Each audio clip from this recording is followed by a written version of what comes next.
So ఇప్పుడే Thama movie చూసొచ్చాను. 3-2 తర్వాత Thama cinematic universe అనగానే ఎక్స్‌పెక్టేషన్స్ ఇక్కడికి సెట్ అయినాయి. కానీ మూవీ మాత్రం ఇక్కడికి డెలివర్ చేసింది. యెస్, నాకైతే మూవీ అలాగే అనిపించింది.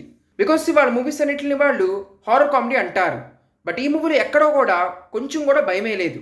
ఇన్ఫాక్ట్ వాళ్ళు అసలు భయపెట్టడానికి ట్రైయే చేయలేదు. అలానే కామెడీ వాళ్ళు ట్రై చేసినా కానీ ఎక్కడో కూడా కొంచెం కూడా నవ్వు రాలేదు. సో ఫస్ట్ ఆఫ్ ఆల్ ఈ 2 విషయాలు అసలు వర్క్ అవ్వలేదు. సో ఈ 2 విషయాలు కాకపోయినా సరే స్టోరీ బాగుంటే మేనేజ్ అయిపోద్ది.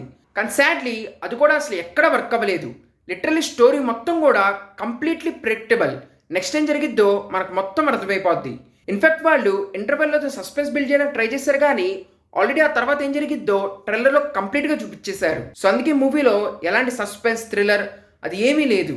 సో మూవీ మెయిన్లీ వ్యాంపైర్ అంటే వీళ్ళ ప్రకారం బేతాల్ ఈ కాన్సెప్ట్ని తీసుకొని Rashmika and Ayushmann Khurrana love story చూపిస్తుంది. సో అలాంటప్పుడు అట్లీస్ట్ లవ్ స్టోరీ అయినా ఇంట్రెస్టింగ్గా ఉంటే మనకు చూడడానికి నచ్చిద్ది. లైక్ స్త్రీలో ఇదే బెస్ట్ పాయింట్. అంటే ఆ లవ్ స్టోరీ కొంచెం చూడడానికి క్యూట్గా కొంచెం ఇంట్రెస్టింగ్గా అనిపించింది. ఇన్ఫాక్ట్ అక్కడ కామెడీ కూడా బాగుంటుంది. కానీ ఇక్కడైతే లవ్ స్టోరీ కూడా ఎక్కడ వర్కౌట్ అవ్వదు. లైక్ వాళ్ళిద్దరు అంత కనెక్ట్ అయిన దానికి మనం ఎక్కడ కొంచెం కూడా రూట్ ఆర్ ఫీల్ అవ్వం. సో అందుకే లవ్ స్టోరీ కూడా వర్క్ అవ్వలేదు. సో అందుకే ఓవరాల్ మూవీ నేను లిటరల్లీ జస్ట్ అలా చూస్తా కూర్చున్నాను. ఎక్కడ కూడా ఒక ఫీలింగ్ కానీ ఒక ఎక్సైట్మెంట్ కానీ నాకైతే క్రియేట్ అవ్వలేదు. అండ్ చాలా క్లియర్గా కనపడింది వీళ్ళు స్త్రీ టు ఫార్ములాని రిప్లికేట్ చేయడానికి చాలా కష్టపడి ట్రై చేశారు.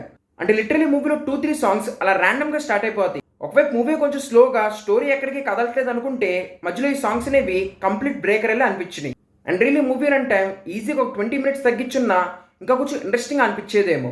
ఏదైనా బాగుందా అంటే వన్ థింగ్ ఫర్ షూర్, ఈ వ్యాంపైర్ అయిన కాన్సెప్ట్ని తీసుకుని బేతాల్ అనే పేరుతో ఈ వరల్డ్లో చాలా బాగా ఇంటిగ్రేట్ చేశారు. అంటే దానికి సంబంధించిన బ్యాక్ స్టోరీ అది బాగుంది. రెండోది ఆల్రెడీ ట్రైలర్ చూపించారు బేడియా క్యామియో. సినిమాటిక్ యూనివర్స్ అన్నారు కాబట్టి ఏదో ఊరికే బేడియా క్యామియో తేకుండా కొంచెం ఇంట్రెస్టింగ్గానే ఆ క్యారెక్టర్ని ఈ మూవీలో ఇంక్లూడ్ చేశారు.